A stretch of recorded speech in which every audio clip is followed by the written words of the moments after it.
Good morning, girls. Today we will start the exercise 16b, and in this exercise we will learn two things. First thing, we will learn about the bar graphs which are already given to you and how to read those bar graphs or how to answer the questions which are based on these bar graphs. First thing. And second thing, what we will learn here is how to make the bar graph on the graph paper. So question numbers 1, 2, 3 and 4. These are based on reading the bar graphs given to you or answering the questions based on these pictures given to you. So these four questions we will do it in the book only. And from question number 5, 5, 6, 7, 8. These questions we will do it in the copies and we will use the graph paper. You can buy a small graph copy so that you can make draw the graph there and you can tear that page and stick it along with the question in your copy only, right? So these questions 5, 6, 7, 8 we will do it in the next session, but today we will do question number 1 to 4 and we will learn how to answer the questions if the bar graph is already given to you, right? So let's start that. So girls, first question is, Ashish made a list of each kind of pet that his classmate had. Okay, so this is the information which Ashish collected, that 5 of the students they have parrot with them, 7 of the students they have cat with them, 8 students have dog, 3 have hare, 0 nobody has snake, and 1 student has monkey. How to show that on the bar graph? So girls, on the bar graph we have two lines. First is the horizontal line, that is called the x-axis. X-axis, and this is the y-axis, right? The vertical line. So here what do? We take whatever is constant, like parrot is there, cat, dog, they have taken this on the x-axis or the horizontal line. And the things which keep on changing, like here parrots only 5 students were having, then cat 8 students were having, for example. Dog, okay, dog 8 students were having, cat 7 students were having. So we take the variable or the thing that keeps on changing on the vertical line, and it always starts with 0. This is very important. So from 0, here it will start. You can write the names parrot, cat, dog, hare, snake and monkey, and here 1, 2, 3, 4, 5, 6, 7, 8, right? Like this. What is the maximum given to you? You can take this counting till there. How to draw it on the bar graph, on the graph paper, I will let you know in the next session. First, understand this. Now, what are they saying? They are saying, use this table to complete the graph shown below. So, you will complete this graph in the book only. First thing they have done for you, parrot. How many students they own the parrot? 5. So, they have gone till 5 and they have made this bar. And it's up to you whether you draw, whether you color this bar or you draw the vertical, the slanting line. Up to you, whatever you, or you can leave it blank also. Okay, now next comes the cat. Now how many students they own the cat? They are 7. So what you will do, you will go till 7, right? So till 7, what you will do, you will make a bar covering this cat. Cat will come in the center as they have taken parrot in the center. Cat will be in center and this bar you have drawn, and so you can draw it with a slanting line, right? Now dog. How many students dog own? There are 8 students. So they have not given this 7. So you can make one more here tab 8. Okay. So till 8 dog. So you can draw one more bar here like this till 8. Okay. This has to be till 8. Similarly, you can draw the rest of them. I hope this is clear to you. Now we come to the second question. Second question, they have already drawn the bars here and you have to answer these questions. So first question is, name the person with the greatest number of heartbeat per minute. So can you see from the bar which is the highest bar? This one, right? And till where it is going? Till 70. You can use the scale also if you want to see accurately till where it is going. So you can see, you can use a scale and then you can see, right? So they are saying, name the person with the greatest number of heartbeats. So which is this person who is having the greatest number of heartbeats? Kavita. Name the number of heartbeats per minute for the person named in A. That means the A1 in answer A, what you are given, Kavita, how many heartbeats she is having? We just measured it. She is having 70 heartbeats. So the answer is 70. Okay. First answer is Kavita. Second answer is 70. Now come to the third one. Name the person with the least number of heartbeats. Now, can you see? Now, this John is having 45. The bar is going till 45. Kavita is having 70. Sanjay is also having till 55. It is having so on. So, who is having the least? John is having the least number of heartbeats. So, answer is John. D.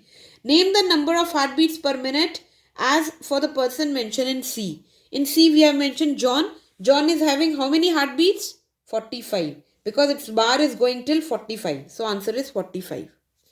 And in the last, they are saying what is the average number of heartbeats per minute for 5 people. How do we find out the average? We count the heartbeats. Like John is having 45. 45 plus 70 plus, see, this is till 50 only. Okay. So they have solved it also here. 45 plus 70 plus 50 plus 60 divided by number of the people. Divided by number 5 are the number of people. Answer is 56. They have already done this question. Now we come to the third question. For third question, the diagram is here. Okay. Now what they are saying? They are saying, what does this graph show? See girls, here they are showing pupil's birthday each month. So this is the answer. What does the graph shows? Pupil's birthday each month. So that means here they have taken months. So January, February, March, April, May, June, July. And this is number of students. So in January, how many pupils have their birthday? See, the January graph is going till 2. So 2 students are having birthday in January. In February, is anybody having birthday? No, because there is no graph here. In March, it is going till 4. So 4 students are having birthday in March and so on. So let's answer the question. First answer we have already given. What does the graph show? Pupil's birthday every month. What does the vertical line show? What is this vertical line showing? It is showing number of pupils. It is already given here. This you have to mention. Whenever we draw the bar graph, I'll tell you what are the essential things that you have to mention when we draw a bar graph. Okay. So it is showing number of pupils. Now, what does the horizontal line show? What is this horizontal line showing? This is showing months. So you will write here months. D part. What does each bar stand for? What does each bar stand for? Each bar stands for number of students having birthdays in that month. This is, each bar is showing number of students having birthday in that month. Okay. Now, which month has the fewest birthday? Which is having the fewest birthday? Girls, can you tell me here from this bar graph? See, can you see which is the lowest bar? April. Isn't it? In April, only one person is having a birthday. So, answer is April. Okay. Now, and the last is, which month has the most birthdays? Which bar graph is going the highest? September. So, this month is having the highest birthdays. 5 students are having birthday in September. Okay. Right. Now, we come to the fourth question now. Fourth question, the bar graph is given to you here. What is this showing? Here the classes are mentioned and here number of pupils absentees. That means in class 1, how many students were absent? 10. In class 2, how many are absent? 8. It is going till 8, na? In class 3, the bar graph is going till 10. Again, 10 students are absent. Okay? No.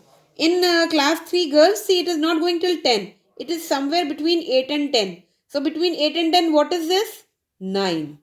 So, 9 students are absent in class 3. Okay, now, let's answer the questions. What is shown along the horizontal axis? Classes. It's written there. So, answer is classes. What is shown along the vertical axis? Number of pupil absent. So, you will write whole this answer. Number of pupil absent. Which class has the most absentees? Which class is having which graph is going up the highest? Class 1. So you will write there class 1. Which class has the same number of absentees? So girls, where the bar is absolutely same, it's going at the same level. Which is that? See, these two bars are at the same level. They are going till here, 7. So class 2 and class 5. This is the answer. Class 2 and class 5, they are having the same number of absentees. Okay. Now, this 5th, 6th, 7th and 8th, this we will do in the next session. But let's do the MCQ here. MCQ also you will do it in the book only. So, 9th question is, using the bar graph, choose the correct option in the question below. So, this is the bar graph given to you. These are the sports and number of students participating in these sports. So, most popular sport. See, which is the most popular sport in which the maximum number of students they participate? Isn't it? So, which is the most popular here? Which the bar is going highest? Cricket. So, answer is cricket. Now, the difference between the number of students playing football and hockey is, difference between number of students playing football. Football, how many students are playing? Football bar graph is going till, see, this is 150 and this is 200. So, every bar graph is having a difference of, see, this is 50. So, this must be 75. This is 0. Let's start from the beginning. This is 0. This must be 25. Then 50 is coming. Then again 25, add 25 to it. This is 75. 100. 125. 150. 175. So there is a gap of 25 between each number here. Right? So how many students are playing football? See, the football is going till 175. Okay? 175 minus students playing hockey. How many students are playing hockey? 100 minus 100 gives you how much? 75. 75 is the answer. Clear? Now the third part. The total number of students showing their preference for different games. So, let's count the number of students. In tennis, how many students are there? 150. In football, how many students are there? 175. In hockey, 100. And in cricket, 200. So, you will count all these and you will get the total number of students. You will find out on your own. Okay? Now, the 10th question now we come to. Okay? Can you do this part or should I do it for you? Okay, let me do it. In tennis, how many are there? 150. Right? In football, 175. In hockey, 100. And in cricket, 200. Right? Just add them up. How much is the answer? 5 and 12. 2 and 3, 4, 5, 6. 625 is the answer. Right? So, this is the answer. Now, we come to the 10th question. They are saying using the given bar graph, choose the correct option in the questions below. Okay, this is the bar graph given to you. These are the color of the cars in the parking lot. These are the number of the color of the cars and the number of cars which are being parked. Right? Which color is the least color common among the cars in the parking lot? Which is the least color? Red is having the least number of cars. So, red is the answer. Okay. Which colors has the same number of cars parked? Which are the same graphs? Black and grey. So, black and grey is the answer. Then we come to the third part. What is the ratio of the number of white cars to the red cars? So, white cars. How many are white cars? 15. Okay, you write the 15. Ratio. Red cars. How many are red cars? 5. 15 ratio 5. That means 15 upon 5. Cut them. 5 ones are 5 threes are. So answer is 3 ratio 1. This is the answer. 3 ratio 1. Okay. Now fourth part. The total number of cars in the parking lot. How many total number of cars? Black is 10. Okay, 10. Then white is how many? 15. Okay, 15. Red is how many? 5. Okay. And grey are how many? Again 10. So how many cars are there? 20, 30, 40. 40 cars are there total. So answer is 40. Clear? I hope this is clear to you. Now these 4 questions, 5 to 8, we will do it in the next session. For that, please keep your graph ready with you. Graph, pencil, ruler, the scale. Okay? And you can draw along with me. I'll tell you how to draw and you can draw it. Right?